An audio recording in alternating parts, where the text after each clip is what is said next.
La parte de hidrosfera, acá. Vamos a ver la parte de aguas, lo que es aguas. Tenemos acá la parte de agua, cómo se subdivide. Bueno, la importancia cuando está logarítmicamente, todos son logaritmos. Decía que está ligeramente más grande, pero cada línea en punteada es por 10 el entero. Entonces, los océanos tienen mucho mayor cantidad de agua, obviamente son las medidas. Aquí el gray bar, salt water, nuestro gris es sal, y los strips, que son las rayitas, es agua dulce. Entonces tenemos agua subterránea que puede ser salada como dulce, manda salada que dulce, igual que lagos salados y lagos dulces. Agua dulce significa que es agua dulce, pero otros son salados. Entonces la humedad de suelo, la atmósfera en sí, la humedad, como vimos en Lima, que un día estuvo un día antes, pesado. Marshes, que es una especie de pantanos en realidad. No hay problema, pero estás en falta. Ríos. Y esto, agua biológica, quiere decir la cantidad de agua que contiene o contenido en los seres vivos. ¿Ok? Es agua biológica. Entonces, hay tanta agua en los seres vivos como la cantidad de ríos en el mundo. Muy cercano, en realidad, 2.1 10 a la 3 kilómetros cúbicos. Y estos son 1.1. O sea, en realidad los ríos tienen el doble de... Pero si vamos a la cantidad de agua que contiene pues, el suelo, bastante más. Acá los ríos tienen 2.1, o sea, 2100 kilómetros cúbicos, y la humedad del suelo tiene bastante más. Este dice la 4. O sea, 16, ¿cuántos? 4, 1, 2, 3, 4. 16.500 kilómetros cúbicos. Casi por 8. Entonces, sí, vemos las diferencias. Entonces, si vamos ya en cantidades de kilómetros cúbicos acá, otras comparaciones, vamos a la parte de acá nada más, porque este es agua dulce. En la parte de agua total, los mares y océanos corresponden al 97 y pico % del agua total, sea dulce o salada. Lo demás, 2.8 con todo. Los glaciares de 2.15. Miren la cantidad de agua que contienen las aguas superficiales, 0.017% del agua total, sea en ríos y cosas así, o lagos, lagunas, no es mucho, poquísimo. Mucho más contiene las aguas subterráneas. Por eso que ahora en gran parte del mundo se está extrayendo mayormente agua subterránea, porque simplemente todavía hay más, o todavía hay suficiente como para poder extraer, pero también está trayendo problemas. Ya si vamos a la parte de agua dulce, miren por ejemplo las diferencias. Sabemos que la mayor parte son casquetes polares y glaciares. Entonces los polares se llevan la mayoría, ¿no? Antártida, Groenlandia y compañía. Entonces se lleva la mayor parte. Agua subterránea está bastante interesante también, pero miren la cantidad de agua que hay contenido en lagunas y en ríos, casi no hay nada, comparado con lo que es agua subterránea. Por eso que en gran parte del mundo la necesidad de agua está llevando a usar agua subterránea en gran cantidad, y por eso que en muchos lugares el nivel de la napa está bajísimo. Acá puede estar 130 metros, bien bajo está. Por eso acá es bien difícil que cuando hay un sismo ocurra la liquefacción del suelo, pues eso no se va a dar. Acá. Sí. Evaporación, por ejemplo, vemos dentro del ciclo hidrológico, vamos a poner de esta manera mejor.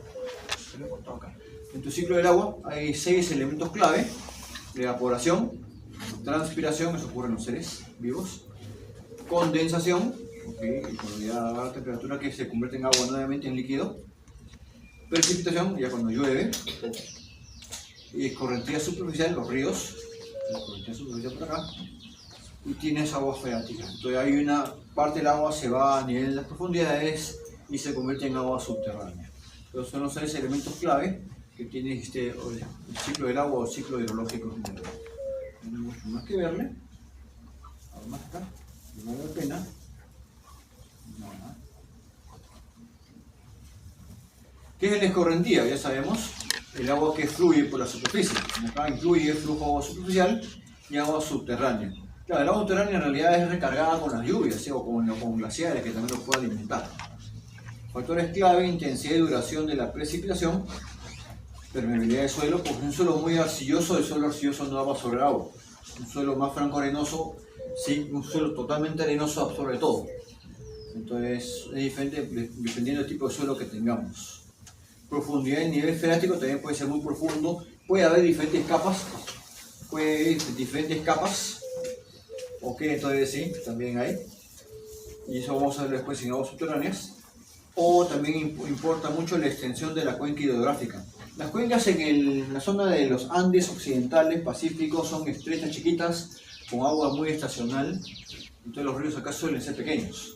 Entonces no hay mucha agua. El único río ahorita que se maneja más o menos con cierto nivel de caudal es el Cañete. El Cañete es en costa, bueno, el Santa que llega a la costa, ¿no? Pero viene por la zona del Callejón de Huaylas y ahí cae completamente. Y el Cañete porque tienes el Panacaca, que es un glaciar que todavía sigue, es grande. Se ve desde la parte alta de Tupicocha, en la platea central de atrás, desde ahí se ve Panacaca, es un glaciar grandazo, entonces todavía genera agua. Entonces yo creo que en varias partes del Perú, si no me equivoco, el agua que viene de los glaciares ha hecho que el caudal de los ríos, ahora sí, se incremente un poquito. Pero eso por ahora. Una vez que ya estos glaciares ya desaparezcan, tipo el, ¿cómo se llama? Pastururi, que antiguamente, ¿quién ha ido a Pastururi? Ya, no queda mucho Pastururi, ¿no? Poco. Yo cuando iba en los 80 y después en los 90 era un glaciar. Y en los 90 se formó una cueva de hielo. Tú te metías en la cueva de hielo y todo se veía azul. Es bien bacán. Después ya no queda nada de eso. Oye, todo se ha desaparecido y nada que ver. Entonces es terrible. Ya no se puede subir tampoco. ¿Por qué? El ciclo pasado creo que fuimos de viaje y no nos permitían subir, o mejor dicho, para poder subir tendrías que estar con picotas o tipo escalar ya. Ah, ya. Bueno, ocurre que tienes que tener equipo para hacer. Antiguamente se veía mayormente tipo nieve compactada y no pasa nada. Y era más duro. Lo que pasa es que en estas zonas de alta montaña, como últimamente ha pasado que han desaparecido 3 montañistas, o Huaraz, sucede pues que con el calentamiento global, la zona donde había glaciares ha derretido un poco, donde supuestamente podría haber estado tapando grietas. Tienes acá la superficie y tienes una grieta. Entonces tú tienes el hielo encima. Cuando se hace más estrecho o más delgado y más blando, de repente tú puedes pisar y caes en la grieta. Todavía ha habido un montón de accidentes sobre eso. Y últimamente bastante más.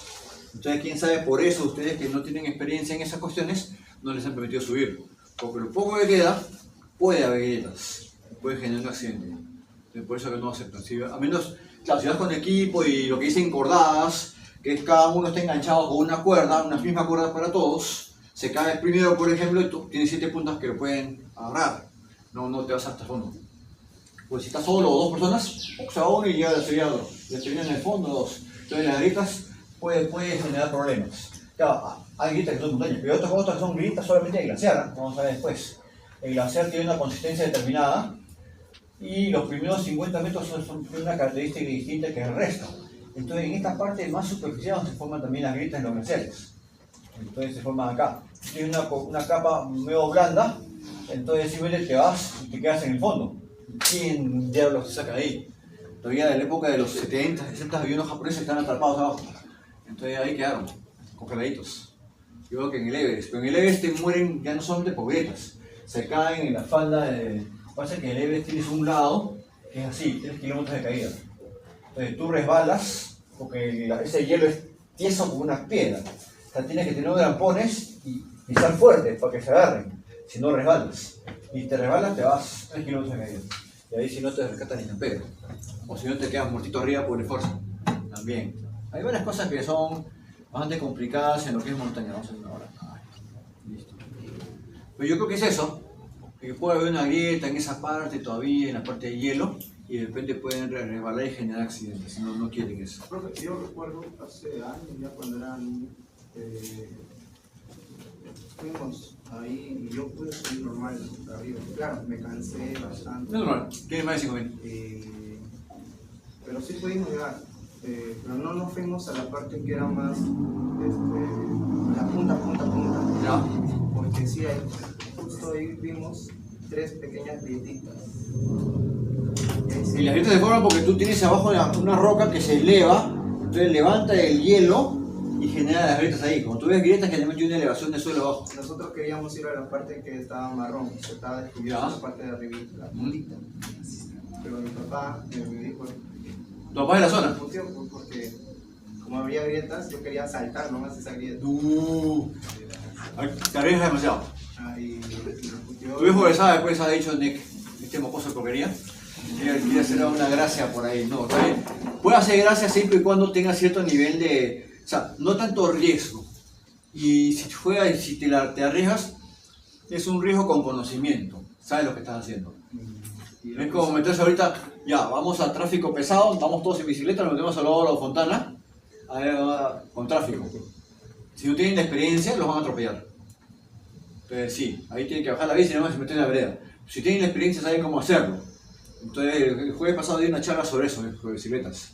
Y por ejemplo, están en un cruce tipo óvalo, lo mejor que pueden hacer, tienen las piernas también para eso, un carro grande, 4x4, un camioncito, un micro, se pegan. No acostadito, atrás. Entonces ustedes son como colitas. ¿Han visto los tiburones que tienen sus rémoras, que son pescaditos? Es bonito, como una colita. Entonces son una especie de rémoras, se van pegando. ¿Por qué? Porque el carro grande le da protección. Entonces esa es la cuestión. Pero tienen que tener pierna para mantener la velocidad hasta pasar el cruce. Una vez que pasa el cruce no importa. Pero ya una vez que pasó ya y tú pasaste fresh. Entonces es bonito. En este caso, si tú hubieses tenido conocimiento, posiblemente tú dices, no, aquí no me meto. Pero sí, a veces son cosas que uno cree que puede hacerlas, pero no sabes nada de eso, puede generar accidente bien feo. Por eso que en esos trekkings, yo he visto hasta trekking sencillo, gente, una vez vi el caso de la San Marcos, un profesor no tenía idea de lo que estaba haciendo, se fueron de trekking un día por, sé que Matucán, y ocurre pues que se perdieron. Los tuvieron que buscar de noche, al día siguiente, están perdidos así. Yo dije, alguien con un poco de experiencia, lo único que hace es subes. Si da 3, 4 de la tarde y no llego donde tengo que llegar, regreso antes que sea de noche. No voy a esperar que llegue la noche y pensar cómo día los voy a regresar. Y si sé que va a pasar eso, tengo que llegar a linternas frontales para saber qué estoy haciendo y conocer la zona previo, para ver cómo bajar. Entonces, si no queda los paqueados, puedo generar un problema serio. Entonces, sí. Entonces, cuando uno ve eso, ni él. Yo mismo, cuando he hecho rutas, yo he visto rutas que son complicadas, llega un momento que simplemente yo doy porque yo he estado guiando rutas, y a veces la ruta es así chiquitita. Estoy pisando acá, agarrándome del cerro, y de repente volteo y mira, no hay nada. Ya no hay ruta, se ha comido todo. Entonces, regresen, y hemos tenido que regresar, porque el precipicio son como 100 metros en vertical. Entonces no puedo agarrar y decirles, ¿sabes qué? Vayan todos, ¿sabes? Sigamos y nos podemos sacar la mugre. No, como sea, se puede, como no se puede, no se puede. A veces que tienes que subir mano limpia nomás, no queda más remedio. Si se puede, sí. Si hay mucho riesgo y depende de la gente con que vayas. Si la gente con el que va contigo tiene experiencia, bueno, se le puede jugar. Si son tus alumnos, no. Ahí sí no, porque esa es otra responsabilidad. Ok, seguimos acá. Entonces, vemos acá los factores claves para la escorrentía. Intensidad, si llueve fuerte en poco tiempo y la misma duración. Si una cosa es que llueva pues 15 minutos, otra cosa es la duración que tenemos acá. Esa duración es una tontería, ¿no? Otros países esa duración es un chiste. Como ya le decía, la permeabilidad del suelo sí, profundidad de nivel y extensión de la cuenca también es importante. Eso lleva a la cantidad de agua que van a tener.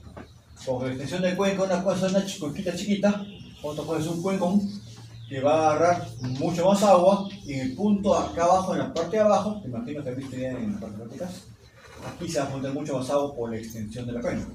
Entonces definitivamente es otra cosa. Tipo de escorrentía, la más superficial la que se ve. Y tiene la hipodérmica, que se mete un poco por debajo del suelo y fluye por debajo del nivel superficial. Acá. Entonces eso le dicen hipodérmica. Pero no sé. Está más o menos. Y eso se puede dar ¿por qué? Porque tienes una parte superficial que puede ser franco arenoso, supongamos, y tiene la base, vamos a suponer que tiene 20, 30 centímetros, está cayendo por acá. Esta primera parte más o menos franco arenoso, y acá tienes arcilloso. Entonces parte del agua va a fluir por acá, y parte del agua se va a meter, va a fluir por esta parte, y esto es impermeable, que va a fluir por acá. Entonces, esta parte de acá no la ves, fluye justo al nivel de la capa límite. Entonces aquí tenemos lo que es un caudal ideograma. Esto se puede... Es una gráfica que puede ser representativa de la época del año 1 o también puede ser representativa de un evento. Puede ser cualquiera de los dos. O sea, época del año quiere decir, como se ve acá, llueve mucho más a partir de octubre, noviembre y diciembre, hasta enero. Octubre comienza a incrementarse las lluvias, es como acá igualito. Las lluvias en la sierra comienzan a partir de octubre, bueno, ahora se han tirado hasta noviembre. y a veces es más intenso, y baja y a partir de febrero o marzo ya casi no hay nada. En este caso aquí todavía es marzo-abril. Este está bien marciano. Todavía así ha seguido lloviendo en la sierra. ¿Quién es la de la sierra? Creo que ha seguido lloviendo hasta hace poco. ¿Sí o no? Sí, en la selva también. Sí, está bien raro. O sea, selva bueno puede ser, pero sierra normalmente no llueve en esta época. Jamás. O sea, es rarísimo. Eso para mí, no sé, estamos supuestamente no estamos ni niños ni niñas, estamos neutros. O sea que en realidad esto me huele a mí un poco el impacto del cambio climático que ha alterado todo, igual que las heladas. Entonces tenemos que, aquí te indica que esta época llueve más, ya, bacán. Pero también tú tienes eventos. Esto no, es otra cosa que ahorita vamos a ver. Este es el evento que vamos a ver ahorita. ¿Esto qué es? Esto es un caso del río Turumayo que está entre San Ramón y la Merced. Vamos a ver si puedo conseguir un mapita. Vamos a ver si podemos conseguir un mapita.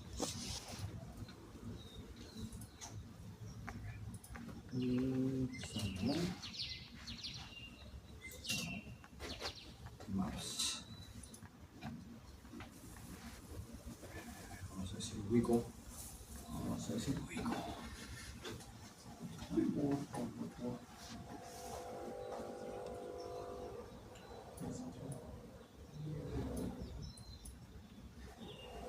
Este es Saramón y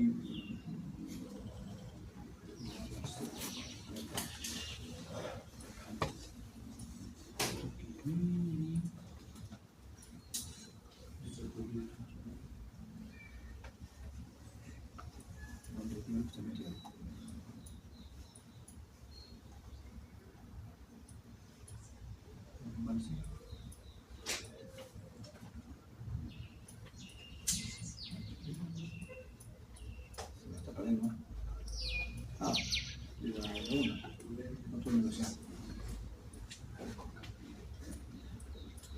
Se me perdió, ¿vale? No. Carrera, encantada. Este lo podría hacer un toque. No suena bien. Creo que por acá. ¿Para qué vamos? Ya, esta zona. Ok, entonces aquí tenemos en la zona de Pacaibamba, Uchubamba, que es un embalse. Entonces, termales, donde ya nos hemos metido este embalse de Mirador. Acá, el embalse de Chimay. Ya, este es el embalse. Entonces, esta es la represa famosa del Turumayo, que esto fue construido, si no me equivoco, entre el año 2000 y 2008. Antes de eso no caía el río de frente, entonces tú ves tu embalse acá, ¿ok? Tienes un canal que baja por allá, si no te un poco acá. Entonces el asunto es que este embalse genera pues energía eléctrica, pero tienes toda una sección de río que antes había bastante agua y ahora se ha reducido la mínima, digamos, cantidad. Entonces tenemos esto como era en los 90s. La cantidad de agua que había, miren, por ejemplo, mucho más marcado en la época de lluvias, en febrero marzo, y en época de estiaje muy bajo. ¿Ven? Entre 20 perdón, y 40 metros cúbicos segundo. Entonces ocurre que después que pusieron el embalse, miren como el pico máximo bajó bastante y el mínimo ha subido regular. Entonces acá se ha suavizado con promedio de 3 meses. ¿Por qué sucede eso? ¿O cuál sería la razón económica de hacer eso? Porque no física sabemos que hay un embalse, la razón económica. Para la agricultura, para que se mantenga bajo Aquí la generas energía, nada más, ¿eh? Tiene nada que ver con agricultura. ¿Cuál sería la razón económica? Yo soy la empresa Chimay. Hay una razón económica fuerte. A ver, señorita, señor Mariña, tú que siempre estás cuestionando, a ver. Podría ser para ver el hecho de que si es para generar energía, debe ser para una central eléctrica, pero si disminuye su caudal, habría menos esfuerzo y eso no generaría suficiente. ¿Sí qué? Si disminuye su caudal, entonces habría menos fuerza. Si hay menos fuerza, no es conveniente seguir manteniendo una central eléctrica. Claro, o sea, en realidad cada metro cúbico de agua es plata perdida. Si no lo uso, estoy perdiendo plata. Entonces por eso está el embalse. Para esta agua que ya en vez de desperdiciarse acá en época de, digamos, de verano, se perdería como escorrentía, baja porque lo estoy almacenando y la uso acá. Entonces estoy ganando acá dinero, porque esta plata que perdería acá y aquí no ganaría porque no puedo vender esta energía que no tengo porque no tendría agua. Tengo este embalse que me sirve para levantar esta cantidad de agua que genero, por lo tanto energía. Porque cada metro cúbico que aproveche va a ser dinero que voy a ganar. Y si no se aprovecha, tuviese nada más canales y cosas, o pases y no embalses, estaría perdiendo plata. ¿Okay? En verano perdería porque agua que se pierde acá, y aquí como agua no tengo, también estaría perdiendo. Entonces aquí se va como agua escorrentía, cosa que no me ayuda mucho. Y acá el embalse me ayuda a que almacene esa agua que no se utilizó antes, entonces lo puedo utilizar ahora que también hay demanda. Entonces sí. Profe, ¿y los porcentajes en el último gráfico también son para caudal? También, la diferencia entre la época normal y la época y el embalse. ¿Están comparando ahí? Ahí nada más. O sea, ya viven a los años y los están comparando en porcentaje. Sí. Ay, La comparación una con otra. ¿Cuánto es lo que tengo acá a favor? ¿Cuánto es lo que tengo acá? Ok, entonces el hidrograma, por ejemplo, también parecido a este, pero este es, digamos, de una temporada. Este es un evento. Un evento quiere decir una tarde que ha llovido. Ok. Entonces, estoy en condiciones normales. Será peor acá. Comienza la lluvia. Vamos a suponer que comienza a las 3 de la tarde. Vamos a suponer que la lluvia dura una hora. Entonces comienza a las 3, acá a las 4. Mi centro de gravedad es 3,5. Entonces este que es tiempo de concentración. Desde que comienza la lluvia hasta que en un momento dado, porque vamos a ponerlo como una cuenca.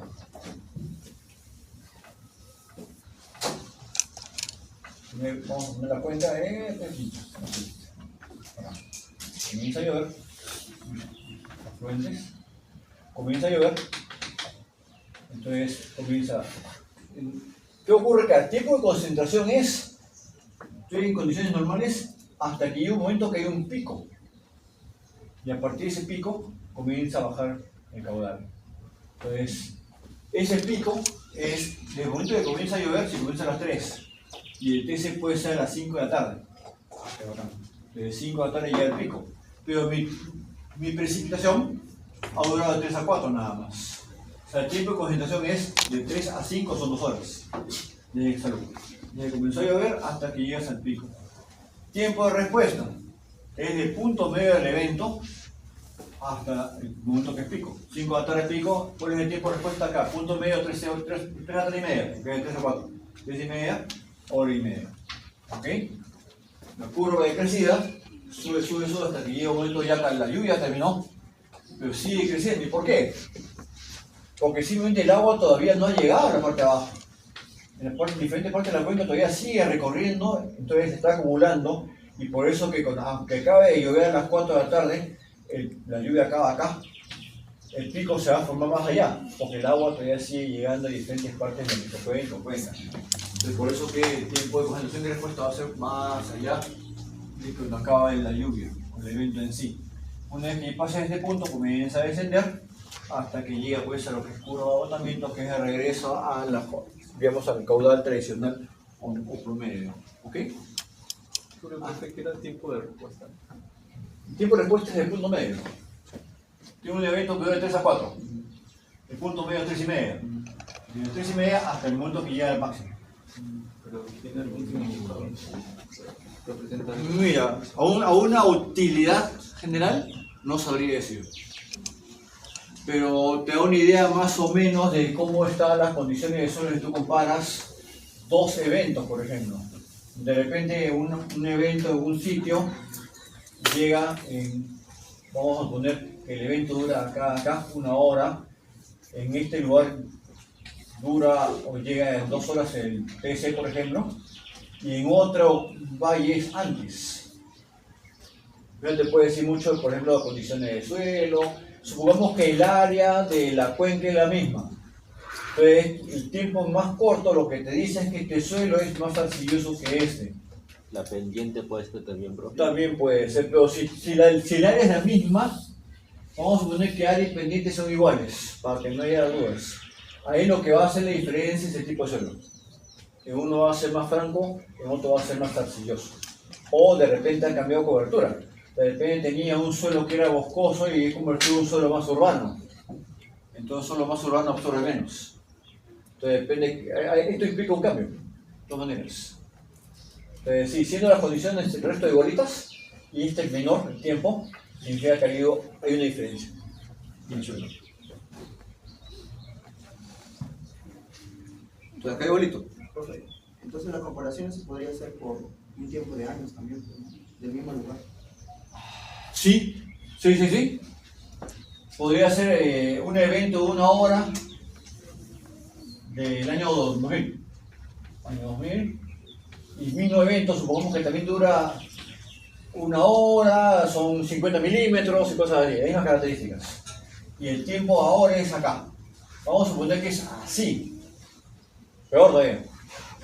Entonces, si tú sumas la cantidad de milímetros que se ha botado, son iguales. Pero aquí tienes un pico mucho más alto en menos tiempo. Entonces ha cambiado, ¿cómo se llama el tipo de superficie? Ha cambiado de una manera, ha habido un cambio de superficie solo. Y para compactarse, se ha compactado. Si se ha tirado para acá atrás, es menos compacto. Más para acá, más compacto. ¿Sí? Aquí tenemos, por ejemplo, un río. 2 ríos. El corte, o sea, el volumen, el caudal que ocurre, lo que pasa por cada uno de ellos es el mismo. 12. Ya, entonces, digamos, pasa igual. Pero uno es menos profundo que el otro.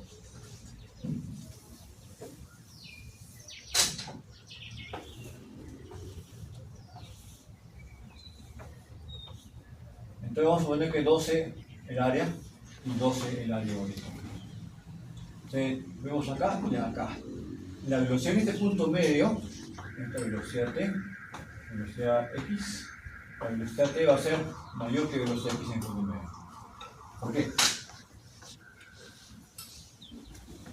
¿Por qué creen? Y están acá, en azul oscuro, más velocidad que en este. ¿Qué?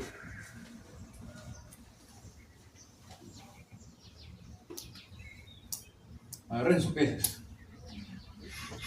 Se me ocurre porque está más compactado. No, el volumen es igual, el caudal es igual.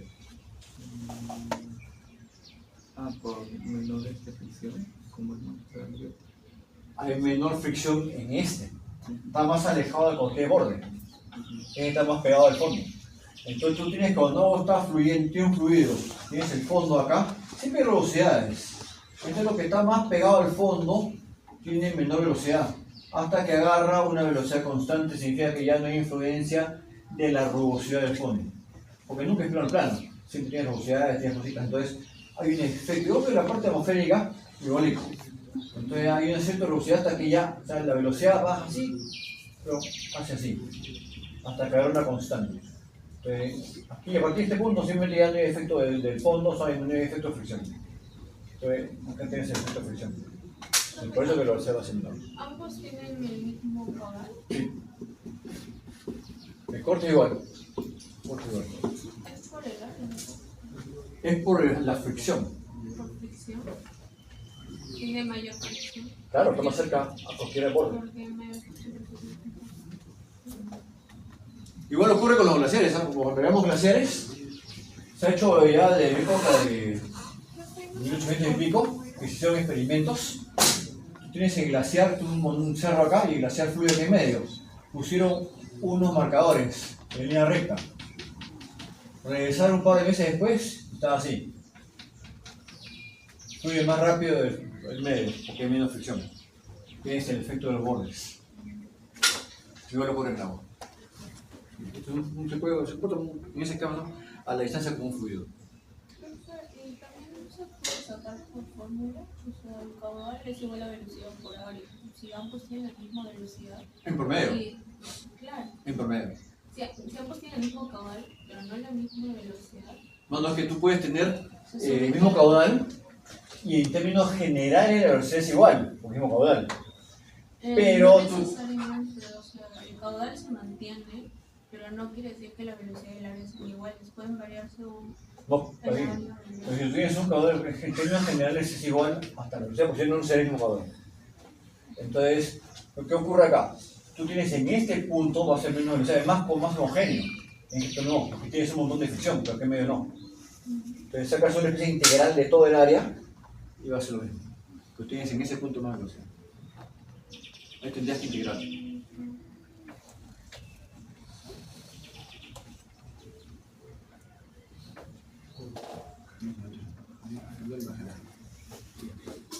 Ok. Déjame buscarte una ecuación de todas maneras que pueda ser, porque ya me ha picado las ganas de ver matemáticamente eso. Es que es No, caudal. así funciona, pero No, pero es por el caudal, porque si es el mismo área. me tiene que fluir, ¿verdad? Como el Fredo. Si es que es el mismo área, entonces, si es el mismo área transversal, la velocidad cambia, pero entonces ya no llegas al mismo caudal. No, es que si tú integras va a ser igual. No, pero es. Mira, Sí, sí, es el mismo es como el caudal. efecto de cuando tienes el efecto Coriolis, ¿cómo se llama el señor este que hace que se voltee el... Espérate. Cuando tú tienes, por efecto Coriolis vamos a la costa acá, el agua sale acá, ¿ok? 90 grados. ¿Cómo se? Déjame acordarme, vamos a salir acá un ratito. Es en la parte de tierra, planta, circulación. Ekman. Ya, el efecto Ekman. Entonces, este efecto Ekman, tú tienes que, acá tienes una dirección, en este caso tú tienes una dirección acá, y a la hora que sale, al fondo, a nivel de 100 metros máximo, tienes a 180 grados al revés. Pero si tú integras todo, me sale 90 grados a la izquierda. Tiene diferentes direcciones. O sea, tú tienes que integrar para que saques eso. Entonces, no necesariamente que, porque tengo promedio, sí, promedio. Pero en un punto determinado puede haber más velocidad, en otros menos, si compensa. Entonces, eso va.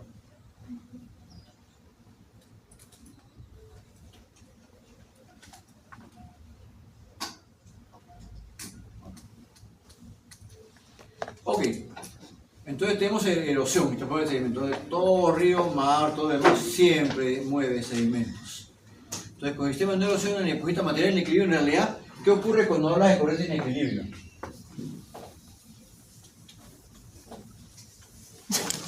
Corriente en equilibrio. Tú, en realidad tú ves el fondo salud. Tú tienes el fondo en el agua acá arriba y lo ves igual.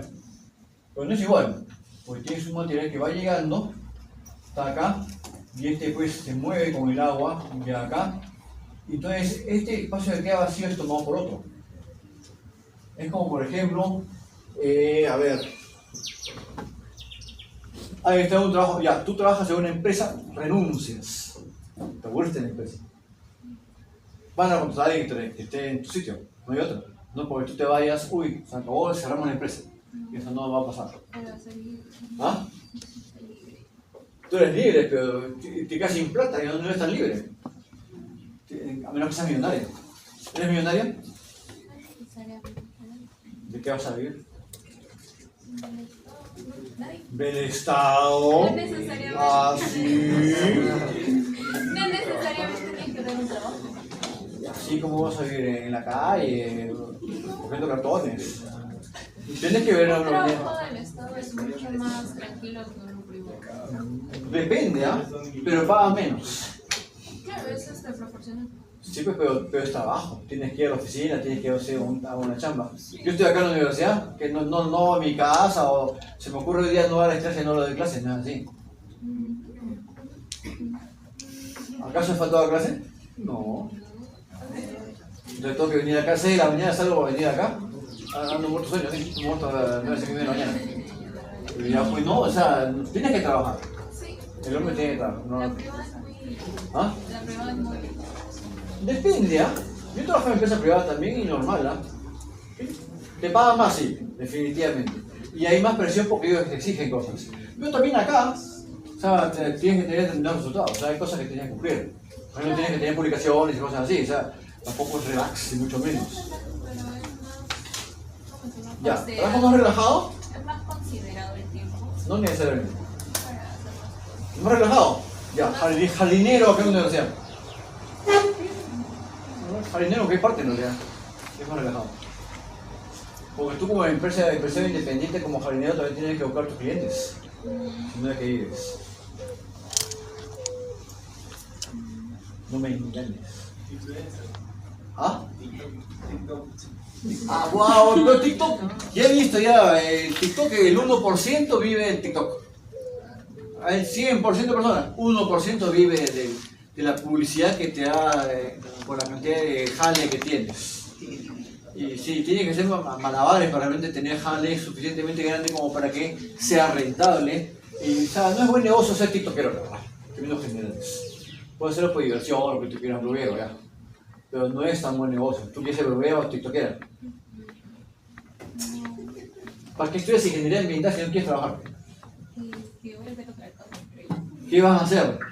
Voy a hacer Ten cuidado, chicos, porque esta chica esta se abstrae. una maestría, digo, pero... ¿Y?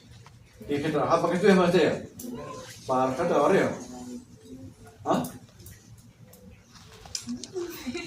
No, si ahorita Maguiña se abstrae, es peligroso. Ya, entonces, miren. Acá, este es reemplazado por el otro. Entonces, tú renuncias, te van a reemplazar. Así en una. Y no te van a extrañar. 2 semanas después ya ni siquiera saben quién fue la señorita Maguiña. Ahora tú vas a ver tu empresa sola. Ya vas a vivir del aire. Vamos a ver a la señorita Maguiña dando vueltas por la universidad, comiendo pasto, raíces. Ella es solita. No quiere trabajar. Está bien, no hay problema. La vida se encargará de que creces tierra. Ok, entonces erosión de la corriente fluvial hay 3. Recogida de granos, abrasión, disolución. Disolución es que se entre en solución. Las sales, por ejemplo, entran en solución. Abrasión, desgaste y tienes también suspensión. Hay material muy fino que está en suspensión. Tú puedes agarrar agua y la ves turbia, la centrifugas y vas a ver material que está en suspensión, ya centrifugado, ahí precipita. Entonces está suspendida y suelta. Y la de fondo, que es lo que está moviéndose de todos lados, como ahí en la imagen, es la más pesada, como esto, y más pesado y puede erosionar. Si han visto los ríos en la costa peruana, hay algunas rocas que están en los ríos que son como redondeadas, tienen huecos y cosas así raras. Porque ha pasado rocas donde miles de años han estado golpeándole y ha erosionado eso. Entonces, ¿qué es eso? Espera un poquito. Entonces ahí se sabe, que se ve que ha pasado material y lo ha ido erosionando. Así es siempre. Entonces, miren, relación entre anchura, profundidad y velocidad. Este es un río de Montana. Acá normalmente no se hacen esos estudios. Tienes caudal, anchura. Más ancho, mayor caudal. La correlación es 0.95. Profundidad, más caudal. Manteniendo las demás constantes, más velocidad. Más velocidad, también más caudal. Entonces, porque en este caso, supongamos que el ancho y la profundidad es igual. ¿Qué puede generar un cambio de velocidad? Pendiente. Entonces, más pendiente, más caudal. Ahí no lo menciono, pero vamos a probar que sea eso. Impactos antropogénicos. Tenemos que sacar el río Fly. Este es un caso de Papúa Nueva Guinea. Ocurre que Papúa Nueva Guinea...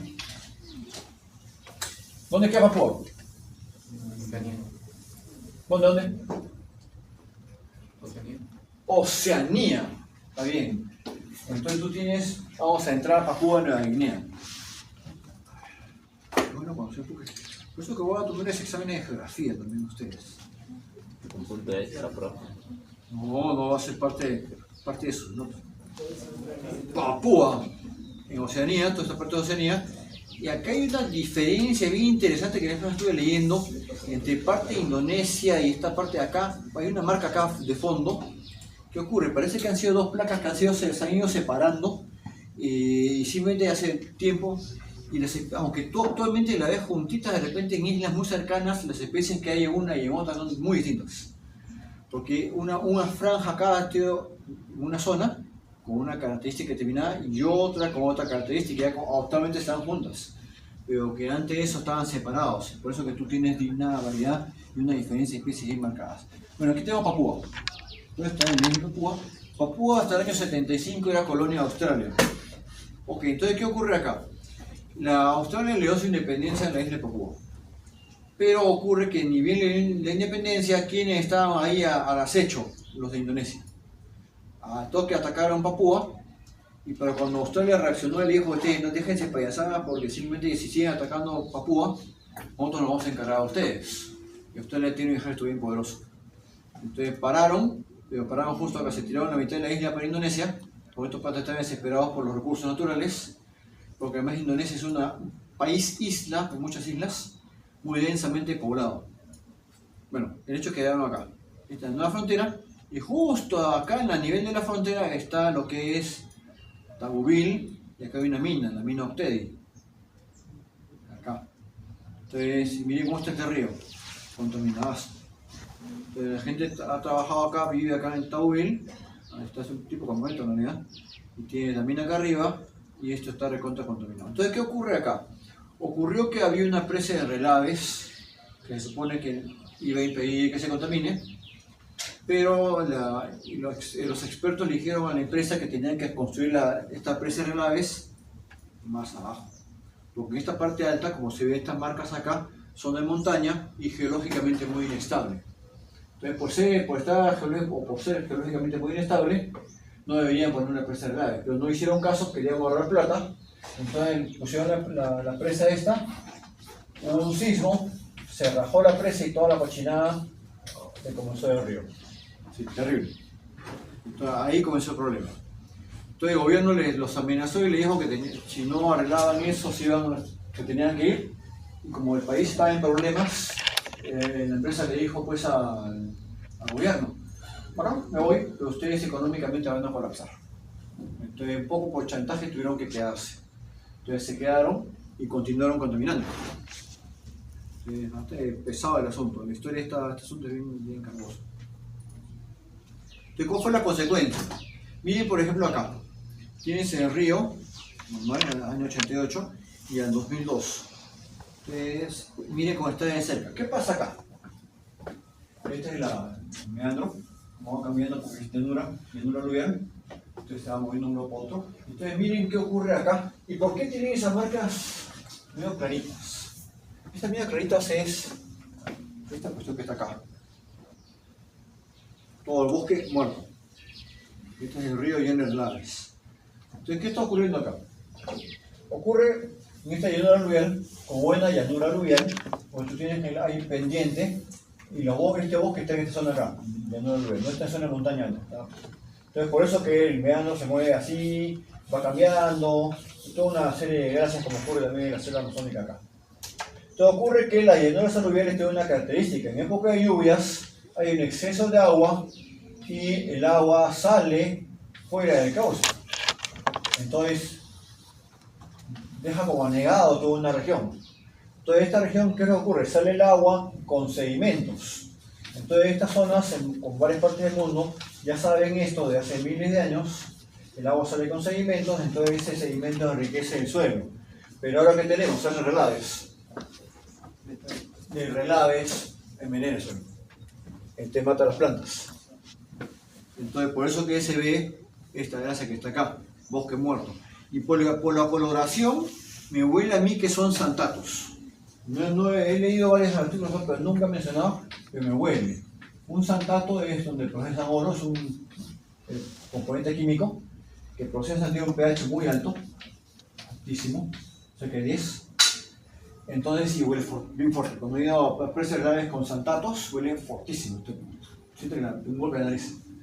Entonces el asunto es que una vez que te metes y eso sale hacia la llanura, este pH no hay planta que aguante. Cuando he visto en campo, en zonas con relaves, con santatos, y ponen tierra para revegetar, y han sembrado bichos, entonces llueve, entonces se llena acá, entonces lógico se disuelve parte del material, y tú tienes que las raíces, en vez de que sean hacia abajo, crecen así, crecen hacia arriba.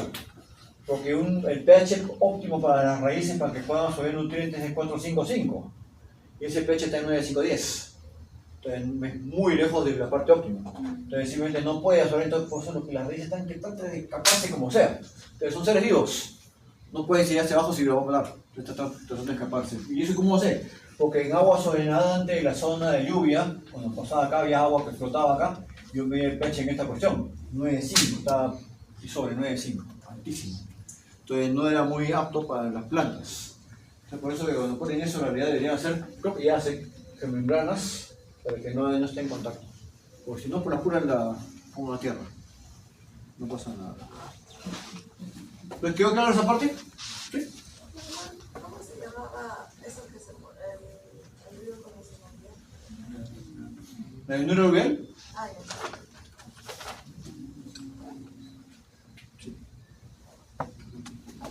Entonces, como les decía, un perfil longitudinal tiene la parte alta más empinada y la llanura aluvial está acá.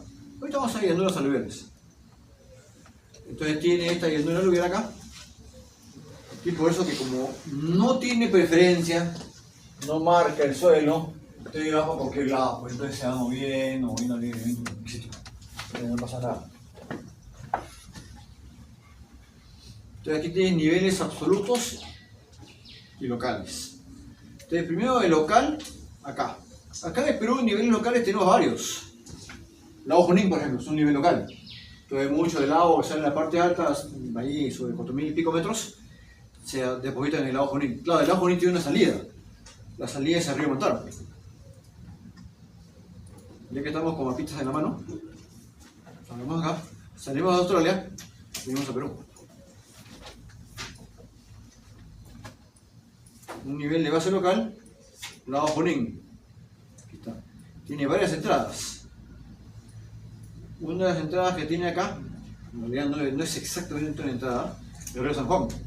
Este río San Juan, este es el lago Junín, la parte de salida, y aquí nace el Montaro.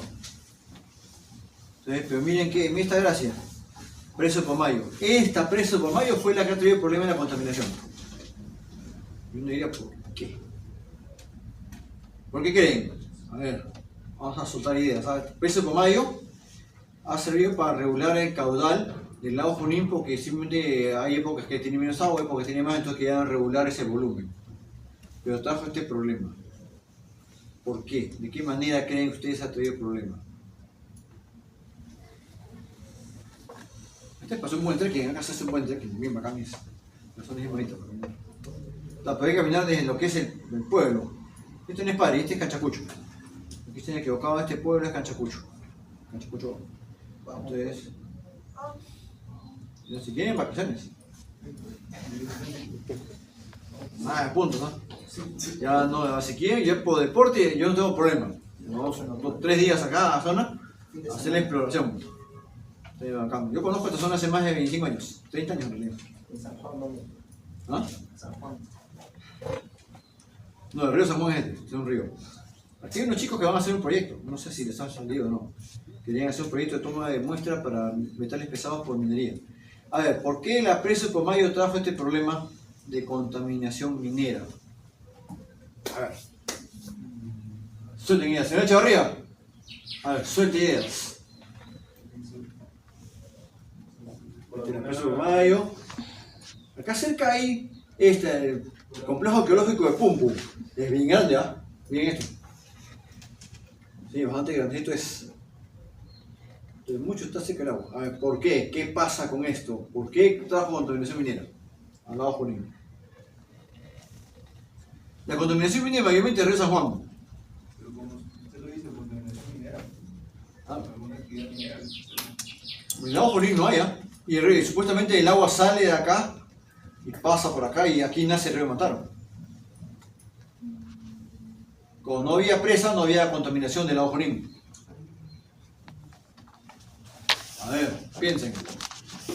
Como no había presas relaves, presa de agua, una represa, no había contaminación minera. La acumulación de sedimentos acumulados. ¿Qué pasa con eso? ¿Qué estás soltando ahí? Ya, dime, señorita Shante. No, Shante, ¿no? ¿Yanko? Shante. Como el agua está almacenada, entonces de repente los relaves también ahí se acumula, entonces como usted almacena el agua, pues como lo controla el mismo global, la calidad del agua. Cuando no había presa, ¿okay? Presa de agua, es una especie de embalse, ok, no había embalse, el agua del río San Juan fluía hacia la izquierda y se iba a Mantaro, todito. Pero una vez que apareció el embalse el agua regresa, porque está aguantando la salida. Realmente yo no quiero que salga el agua porque no quiero que pierda nivel el lago Junín, cierro. Entonces, ¿qué pasa? Toda la contaminación del río San Juan al lago Junín. Por eso cuando he hecho pruebas acá, tú tienes Pari, que hay un pueblito Pari, aquí está Pari. Esta iglesia Pari es bonita. Entonces, en la parte de acá, en la curvita previo, aquí hemos sacado muestras, con estas curvitas, creo que acá. Entonces, hemos metido la pata para sacar muestras y sale mayormente así quiplón, los sedimentos de bestia. Entonces, eso sí te indica. O sea, sale más concentrado en estas zonas cercanas que en las zonas más alejadas. Significa que esto ha venido por acá y como es metal pesado, se va a evitar lo más cercano posible, porque no viaja tanto. Pero tienes otro problema. En el lago Junín, esto. Se está eutrofizando. Este es otro problema. Sí. Ya que estamos mencionándolo, vamos a tocarlo una vez. ¿Por qué? Miren Hóndores. ¿Y qué es esto? ¿Qué es esto? ¿Qué puede ser? Estos cuadrados. Piscigranja, bro. No es piscigranja. No es reservorio. ¿Está? Petar. Son petares. ¿Qué es un petar? Planta de tratamiento de agua residual. Que hay acá. Y también hay en el lago Junín. En el pueblo de Junín. Que está por acá. ¿No? Entonces tienes varios petares. ¿Y qué ocurre? Yo he visto en este caso en particular, y después los chicos me avisaron del lago Junín, o yo personalmente he sapeado yo mismo lo he muestreado, que no sirve para nada. Los petares no sirven. Entonces el agua que entra al petar, ¿qué hace? Toda la cochinada que sale de las casas, la mueve y sigue saliendo el lago Junín. No lo degrada el sistema. Supuestamente un petar sirve para degradar la cochinada. Entonces minimiza la carga orgánica. Pero esta cuestión no minimiza nada. Entonces cuando hemos sacado muestras de acá, hay un canal que ya está acá, huele horrible. Significa que lo único que hace este petar es moverlo y lo manda de frente. Entonces la cantidad de materia orgánica que está llegando al lago Junín es grande. Y posiblemente es la causa principal de la eutrofización que está dando en este lado. ¿Y por qué no funciona? Lo más probable es que el diseño de ingeniería sea una porquería.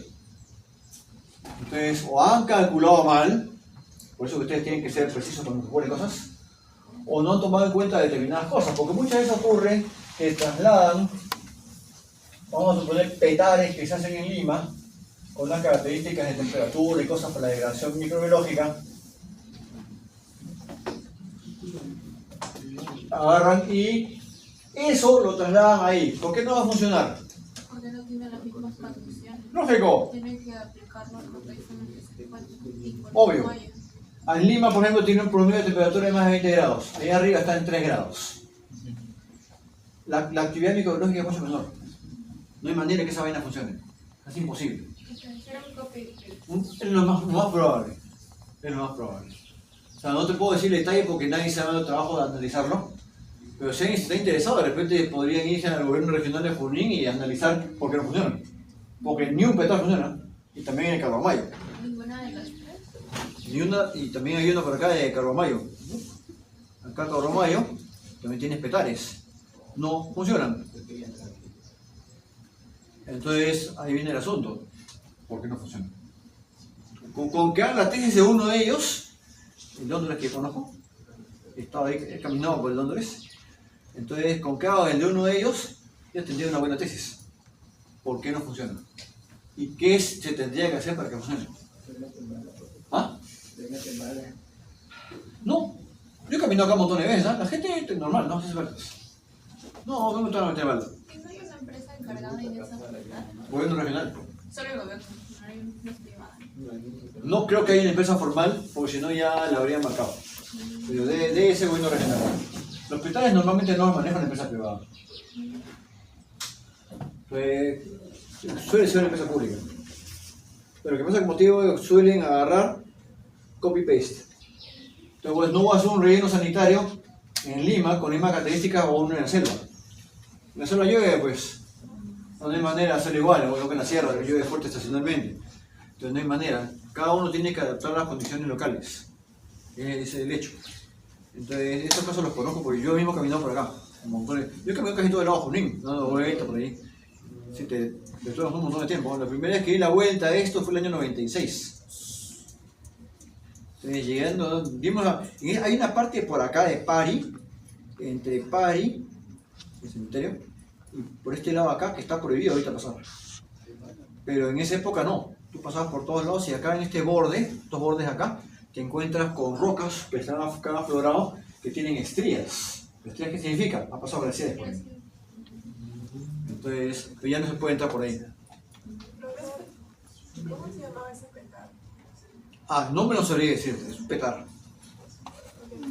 Profe, ese lago es oficialmente muerto, ¿no? El lago no está muerto, pero tiene problemas de eutrofización. O sea que sí hay vida. Bueno, Claro, lo que no hay son ranas. Vida hay. Tú ves aves, todo eso sí hay. Te ves un tipo, esos pajaritos rojos con blanco, así bien bacanes, ¿no? Tú ves en cantidades. Entonces la cuestión es que vas en bote y ahí en Pari, acá en Honduras no, en Pari, hay un señor que te pasea. O sea, tú puedes alquilar bote. Tienes un botecito y te pasea por acá, se mete en diferentes partes. Acá. Entonces hay un montón de totorales y cosas muy interesantes. Entonces, una vez que fuimos con los chicos, nos quedamos ahí y todo el mundo paseamos en bote. Fuimos varios turnos ahí. Bueno, fue un fin de semana bien alucinado. Este fue tranquilo. Pero otra vez que fui, fue medio alucinado porque nos agarró una lluvia. Estuvimos en el colegio acá, por acá en el colegio. Estuvimos en el colegio acampando porque simplemente la lluvia parecía una ducha. Jugando cartas, así. Yo quitándole el plato a los chicos. Está bien, eso es divertido. Acá jugamos apuestas pues, de China en China. Y había unos bien viciosos, ¿ah? Perdían todo y uno de los chicos le pedía plata de enamorada. Préstame plata de enamorada esta masa. Casi le explomo también a ella. Pero no porque ella fue, sino que el chino era un vicioso. Los chinos son viciosos. Tú eres medio chino. Tú eres ese vicioso de los juegos. ¿Cómo te llamas? Faet. Faet. ¿Tu apellido? Narváez. Narváez. ¿Tienes algo de chino? Nada, no que tú sepas. Si tuvieras, tienes el gen del vicio. Porque son bien jugadores los asiáticos. Entonces, tú tienes algo de China. Sí. Veo jaladita. A ese. Tengo una consulta. La parte verde que está en el agua es vegetación o Torrent. la parte Esto es eutrofizado. Pura planta acuática. la parte de arriba hay un bloque verde. Lo que pasa es que también tiene menos agua. Es una especie de. Es un bofeadal. Ah, Que puede tener agua, que no hay otros bofeadales que son parecidos. Tú pisas y es como una esponja. ¿Tiene agua abajo? No se está pudriendo. No sabría decirte, yo nunca he empezado por ahí. Pero el hecho es que tú vas por acá y tú sí ves. Y yo no metería la pata por ahí, porque no sea que no sea suficientemente consistente y te vas. Porque ya nos ha pasado en lo que es Huancaya. Una chiquita pisó un verde y se fue y se bañó todo el pantalón, pensando que era más sólido. Y no. Entonces, sí, Huancaya es bonito. Ya, ok, seguimos acá. Entonces ya saben esta nota. Diel. ¿Cuál era la diferencia entre el absoluto y el local? Su nivel de base. No, el local, Lago Junín. O sea, cualquier río luego es considerado un O nivel cualquier de- lado en realidad es una especie de nivel de base local. Porque ahí llega todo. Pero en este caso llega todo también, pero sale, porque tiene una salida, que es el río Mantaro. En el lago Titicaca acá tienes el desaguadero. Titico a Bolivia, el resto va. Yo, Titico a Perú, el resto a Bolivia. Titico a Perú. Bolivia está hecho una desgracia. ¿No? ¿Los ríos también son algo, niveles base? No, solo porque el la- río fluye. Tiene que ser un cuerpo de agua que se mantenga estable. Caca también, profe. ¿Ah? El Titicaca también. También, claro. También tiene salida, que es el desaguadero. Así, Titico a Perú. Sí, esa bolita es un campeón. Ok, entonces pues ya el absoluto es el nivel del mar. ¿Verdad? Todo tiene eso. No hay mucho que saber. Y ahorita acá, ven mi lake al lado, y tiene salida, y le vas a sacar más abajo que eso es más muerto, pues, ¿no? Pero normalmente no, difícilmente vas a llegar a eso. Normalmente el océano va a ser el nivel de base absoluto. Lo que le decía, llanura de inundación. En zonas que son planas, el agua puede haber por parte que no es crecida, tiene unos bordes, aquí todo el agua sale a los lados y sale con sedimentos. Todos los sedimentos enriquecen el suelo y uno de los lugares más conocidos para eso ha sido el Nilo, donde apareció la cultura egipcia. Entonces el Nilo es un lugar donde como llanura de inundación ha permitido que haya agricultura 3.000 años por lo menos. Porque los sedimentos, lo que pasa es que las plantas cuando tú cultivas, cuando tú cultivas tu plantita, esta planta absorbe nutrientes, absorbe minerales. Entonces este suelo se va a empobrecer. Entonces tú tienes tu llanura aluvial, viene el agua acá, y viene acá y trae nuevamente minerales, y el suelo va a enriquecer nuevamente. Lo que ha perdido ya se recupera. Por eso que ha podido darse agricultura en este lugar que es el Nilo. Y se da buena agricultura también en diferentes partes de la selva, peruana y brasilera, porque tiene esta zona que se enriquece estacionalmente con minerales que van llegando de las partes altas. Y acá tenemos lo que se denomina diques. Diques puede ser natural como puede ser antrópico. Aquí, por ejemplo, cuando tú tienes una llanura aluvial que sale el agua, por el movimiento más lento suele los granos o elementos más pesados se van acumulando en estos bordes.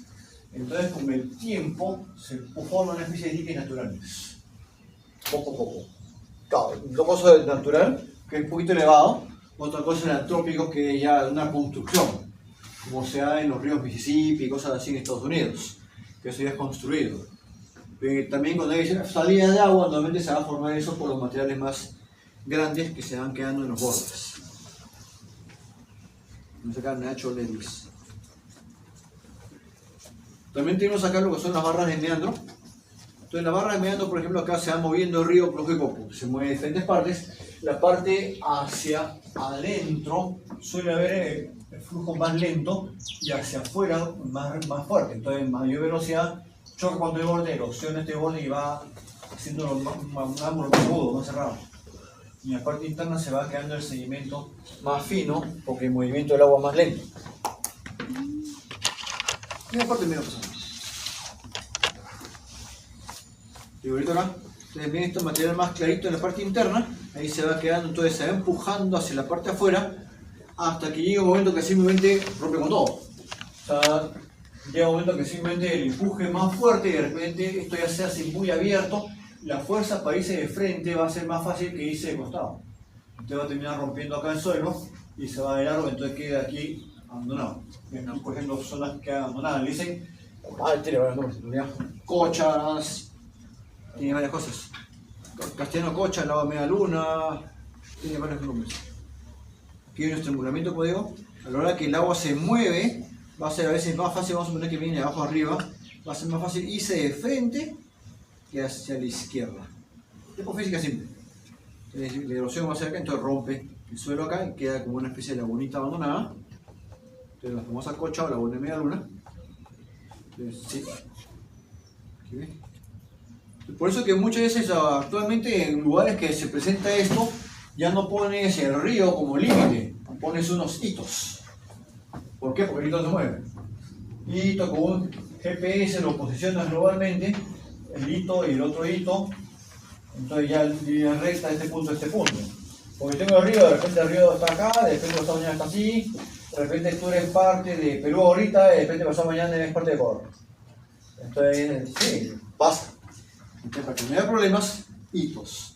En puntos clave que no va a cambiar y los ubicas con posicionamientos geográficos y tanto remedio. Entonces es mucho más fácil. Porque los ríos pueden tener problemas. Por ejemplo, ahorita la Guiña está acá.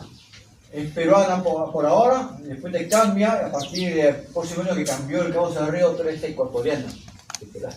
Boliviana, peor, bueno. Ya no, ya. ¿Quién tiene familia boliviana? ¿Nada? Nada, si tuviera no lo van a decir. Ecuatorianos, ahí me caen bien los bonos, ¿no? Yo llevaría ese de Ecuador. Entonces son buenas personas. Los boliches son fregados. Esos sí son fregados. Los que son más tranquilos son los de Santa Cruz. Los aymaras los de la zona más acá de La Paz, feísimo. Nos odian, ¿no? Yo he tenido problemas con ellos, nos odian. Peruano, hay una manera de fregarte la paciencia, así. La policía de frontera te frega, ahí pasan todos, peruano, están fregando la agencia, te quieren cobrar extra. Así, son bien especiales. Entonces, será por eso que están así, ¿no? Con esos problemas que tienen ahorita. Formación de una cocha, ya se ve. Se empuja hasta que simplemente es mucho más fácil que se sigue largo y queda la lagunita abandonada. Entonces tienes tu casita acá, con tu muelle y todo lo demás, y de repente se seca. Lo bueno de estas cochas, en general, para lo que es cultivos, es que tiene mucho sedimento y el suelo es rico. En la parte de sedimento, entonces para cultivar es fresísimo. Pero es muy inestable. Y después teníamos visto una imagen, no sé en qué zona será, no es acá. Aquí ya se paró. Quedó una... Erosión, ya sabemos, la parte externa la que más se erosiona y la parte interna, porque el agua fluye más lentamente, es donde se sedimenta el material más fino. Nada. Y aquí tenemos lo que son formación de terrazas. Dime. Entonces, el río va a tener un cauce normal, pero luego el cauce se va a formar un meandro. Y después de... Claro, que el meandro, como tú es que encuentra obstáculos en el suelo y va cambiando de dirección. Entonces, el meandro tiene una dirección determinada. El meandro va cambiando. Puede estar así ahorita y de repente esto se va poniendo así, de repente así y de repente se va más por acá. Y esto queda abandonado. Te va cambiando. Y eso que queda abandonado es la cocha. Claro, lo que queda abandonado es una cochita. O la una media. Comentó que eso era un suelo rico para los cultivos, pero que era inestable. O sea, ¿qué se refiere? Ya. Inestable, ¿por qué? Porque de repente pues, tiene esta parte acá y de repente un momento dado regresa nuevamente el agua. Ah, ok. O sea, el Por meandro vuelve por así es, por ese hecho. y derrumba todos los cultivos. Podría. Ah, ya. Profesor, este cambio generalmente es por estacional, ¿no? Por estaciones. No. Es cambio de en general. O sea, mira, vamos a ver imágenes reales. Vamos a hacerlo. Vamos por aquí. Mira cómo ha cambiado. Hay un montón de coches abandonadas. Cambia. Y no es estacional. O sea, estacional puede ser que con la lluvia crees que puede ayudar a cambiar. Pero puede no cambiar cierto tiempo hasta que de repente un montón cambia. Por ejemplo, aquí parece que está cambiando. Aparece una nueva. Entonces mira cómo va cambiando. Cómo ha estado antes. No es estacional. Lo que sí hay un cambio continuo. Porque como es plano, un momento dado ya por física empuja de un lado para otro y como es, depende de un obstáculo por ahí, evita el obstáculo y cambia, va cambiando. Es totalmente aleatorio. Bueno, en realidad no llega a ser aleatorio porque habría que ver puntualmente qué obstáculos tiene, qué facilidad tiene para irse de un lado a otro. Pero de repente eso también es temporal, porque tú vas erosionándole y vas quitándole el obstáculo. Empuja el agua hasta que el agua erosiona y genera un nuevo camino. Entonces, salvado el obstáculo, se mueve mucho más fácil. Por ejemplo aquí, esta cochaza que hay acá también. O sea, este río se ha movido por buenos. Ese es el asunto. ¿Más claro ahí? Sí. Pero esas cochas, cuando tienen sus alimentos los usan para agricultura, pero cuando se acaba, la abandonan. ¿O hay algo que le proporcione nutrientes a la cocha? No. Es algo que la... Pero suele ser bastante rico, o sea que normalmente no se va a botar así nomás. Claro, si se agotara, se va a otro lado. Se va moviendo conforme se mueven las cochas. ¿Sí? Por eso muchas veces en la selva la agricultura suele ser itinerante.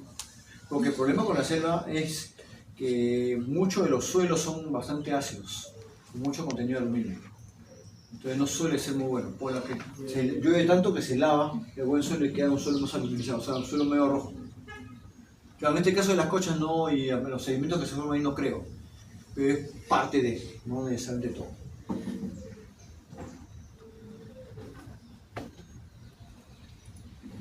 Ok, entonces tenemos la formación de terrazas. ¿Qué tenemos con las terrazas? Las terrazas son elevaciones planas, se puede decir, del suelo. Puede generarse por varias razones. Aquí, por ejemplo, ¿qué estamos viendo? Tengo un río. Entonces, miren cómo vemos el río puede copar todo. Se mueven los meandros, copa todo.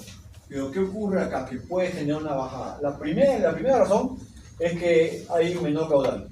Si yo tengo un río que tiene un caudal de más o menos 500 metros cúbicos segundo,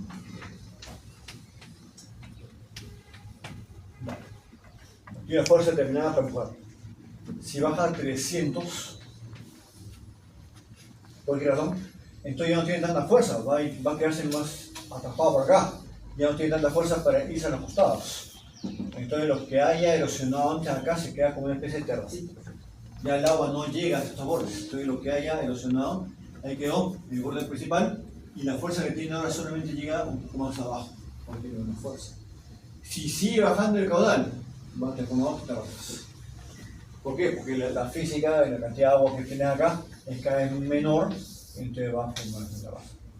¿Ok? Entonces, es la primera de las razones. Ya está clara, ¿no? ¿Sí? La segunda es que hay elevación de la corteza.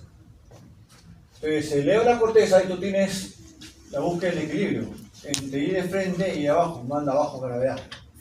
Entonces parte de la fuerza se ve ir para todo, porque se eleva el suelo, entonces va a tender a empujar hacia abajo más que hacia los costados. Entonces se va elevando, entonces no va dejando posibilidad a que erosione abajo, porque va a buscar erosionar hacia abajo. Entonces tienes ese segundo factor. El primero, el otro, y el segundo, en caso de que no haya cambio de caudal, es porque se va elevando y con el tiempo va empujando hacia abajo más que hacia los costados. Entonces ya solo tiene la posibilidad de empujar acá. ¿Por qué? Porque sigue elevando, entonces se ha elevado y empujo hasta acá, pero ya se ha elevado otro pedazo. Entonces me ha dejado una marca acá. ¿Esto sería por dinámica interna?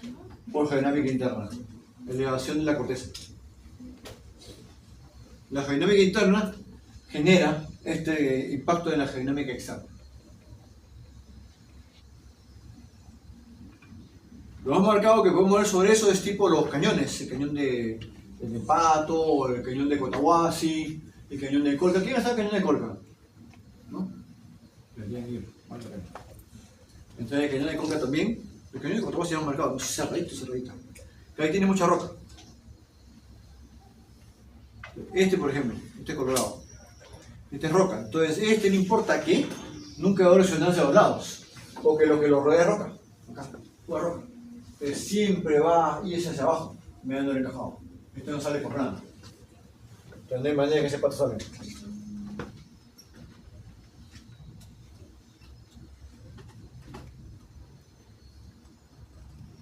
Otro igualito. Entonces no importa que ya, si fuese suelo, ya el agua se habría ido corriendo puesto hace rato. Y aquí quedaría una laguna, una concha. Pero como es roca sólida, sigue profundizándose y ya pues tendría que romper este borde, esta parte del medio acá, para que se junte ahí. Entonces, si no, mientras que no ocurre eso, no pasa nada. Profe, ahí antiguamente, entonces sí estaba junto, pero no. ¿Cuál? Ahí en esa parte donde chocan. Bueno, No, todavía no saca. Luego viene allá, a la vuelta, ahí se... sí, pero antiguamente, o sea, hace miles de años, pareciera que también. O sea, era un meandro así como el de la selva. No necesariamente, ¿ah? Porque si esto ha sido roca, significa que el agua ha pasado igualito, pero con menos profundidad. Seo, metiendo, solo adentro. O si no, se está deteriorando y pues así. Ya, vamos a suponer que ha habido tierra, pero ya no hay tierra. Entonces ahí se meten roca. Porque puede ser, pero eso ya es una especulación. Habría que conocer la geología del lugar.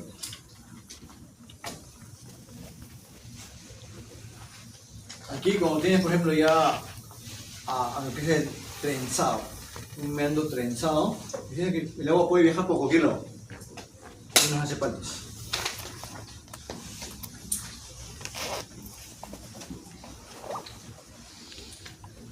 ¿Ves ahí? En este caso, aquí vemos una cocha. Aquí no. Aquí el agua se mueve por cualquier sitio. No se hace faltas. Aquí en una parte se separa. ¿Y eso por qué se ve? Porque de repente elevaciones puntuales y cosas así se separa el cauce en general. Aparece un paralelo y cosas así. Bien locos son estos. ahí no conviene acampar. Tú no sabes por dónde viene el agua. Y menos con lluvia. Ya ha pasado. Una vez en un trekking, estamos a 4600 más o menos. Está lloviendo, todavía no llueve en ese momento. Entonces, vimos un lugar para acampar, qué bonito. Planito, tipo arena, qué bacán.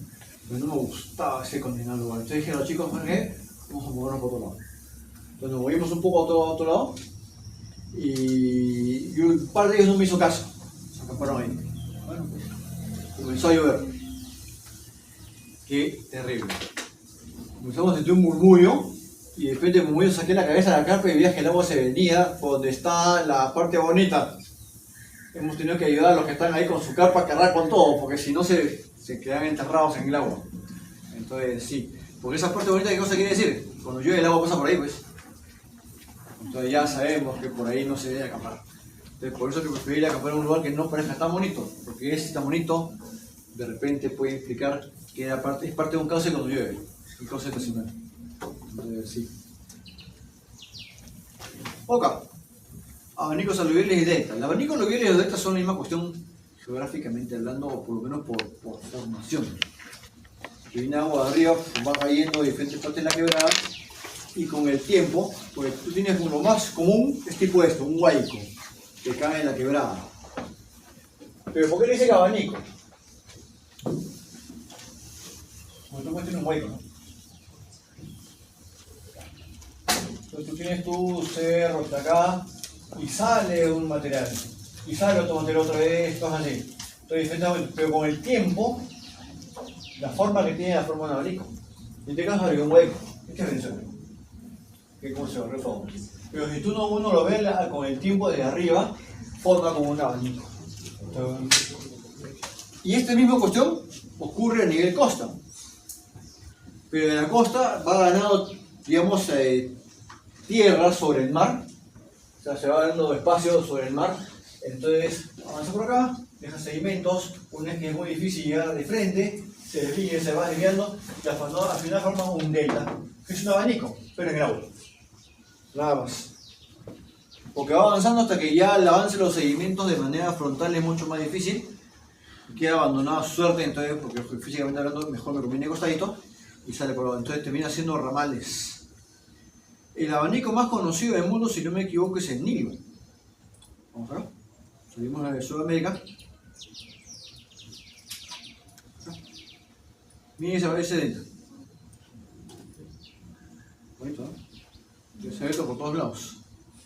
Esto no es un abanico porque esto está en tierra, está en el mar. O sea, esto ha ganado espacio del mar. Esto es un delta. Pero el abanico es como se da por la lluvia que cae en la Los dos. superficie. Los dos. Abanico y delta. Por caída, por precipitación.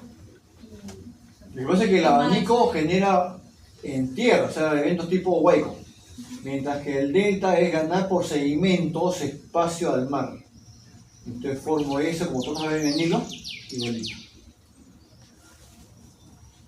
Además es menos violento el delta que el abanico. El abanico suele mostrarse como huecos. ¿Como huecos? Generalmente sí. Porque no hay manera que gane, o sea, que ocupe ese espacio y termine con esa forma. Tiene que ser como huecos. Son desprendimientos de material que no está, digamos, adherido a nada por la lluvia. Es algo más repentino. Más repentino, como está acá. Llueve y se desprende material, pum, cae por la quebrada. El delta es como El delta es, yo tengo un río que va dejando sedimentos, va empujando formando sedimentos, y una vez que ya no puedo quedar, se mete por los lados, va formando. Pero no es violento. es más lento. Es más suave. Sí. El delta, por ejemplo, como el espacio. Y aquí, por ejemplo, un estudio que hicieron en Missouri, en Mississippi, ¿para qué? Para ver, porque es un delta también, en qué momento se mueve hacia dónde, porque tiene que han visto por tipo de mineral, que hay momentos que más por acá, hay momentos que más por acá, o cosas así. Entonces, en base a eso, ¿para qué sí ve esta gente eso? Porque si ellos ven que ahorita donde está dando más actividad de formación del delta es acá. Entonces yo ya no voy a invertir mi plata en esa parte. Invierto en esta parte, es lo que está más cambiando más. Entonces sirve para eso. Porque normalmente no te sobra la plata. Si yo tengo una plata determinada, entonces si yo tengo tanta plata, tanto dinero para invertir en todo lo que quisiera, que es lo que normalmente ocurre, entonces tengo que averiguar dónde se está moviendo más la zona del delta, dónde está entrando minerales, N cosas, o alterando la fisionomía, la fisiografía. Entonces, ¿qué ocurre acá? Supongamos que es este. Entonces no me conviene invertir en este porque la mayor parte de los sedimentos salen por acá en este momento. Entonces esto ya existe, posiblemente tienes un impacto marino, todo lo demás, donde está entrando mayor cantidad de sedimentos y afectando, en este caso, la superficie, es en este lado. Entonces yo tendría que invertir la mayor parte de plata acá. Entonces por ese lado sirve. Para conocer la dinámica ahorita que está ocurriendo y en hora que tengo que invertir mi dinero en estas proporciones. Bueno, este es el lente de Nilo que ya vimos. Vemos la imagen que hemos visto acá. Ahí está nuestro delta. ¿Sí? El Cairo es una ciudad enorme, tiene como 14 millones. Creo que las pirámides están dentro de la ciudad ya. Creo que es tanto una ciudad que están las pirámides adentro. Bueno, pues árabes en esta época es un poco complicado ya.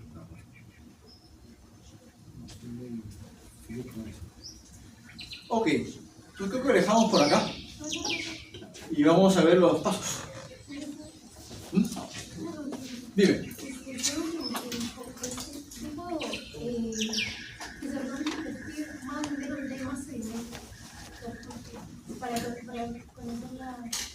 Ya. No es que sí.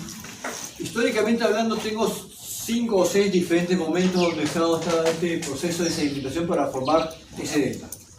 Ok, pero estos ya han sido pasados. No son dinámicas que están ocurriendo ahora. Supongamos que esta es la que está ocurriendo ahora. Entonces este está cambiando. Pero este puede generar más problemas. Entonces conviene invertir más ahí. Porque podría generar problemas. Uno. Entonces sí.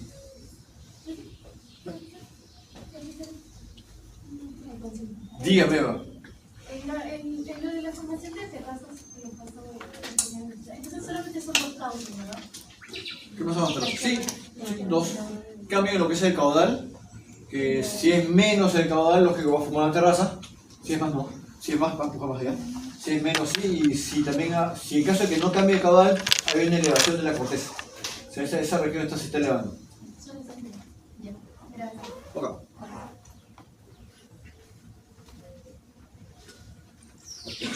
Vamos a dejarla acá. También aquí en aguas subterráneas.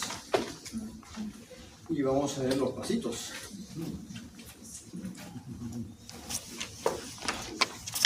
Un segundo.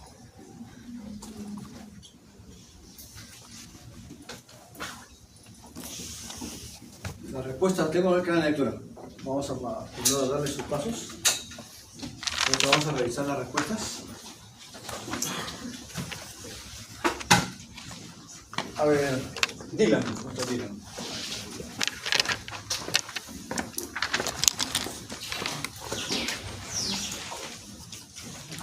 Sandra, Carita no venía, ¿no? Alba.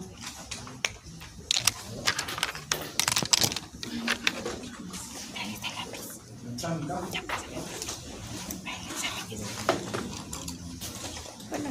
Ahorita Córdoba. Córdoba. Juliane. Gracias. La más peligrosa de todas. Eva. Venga. Keiichi.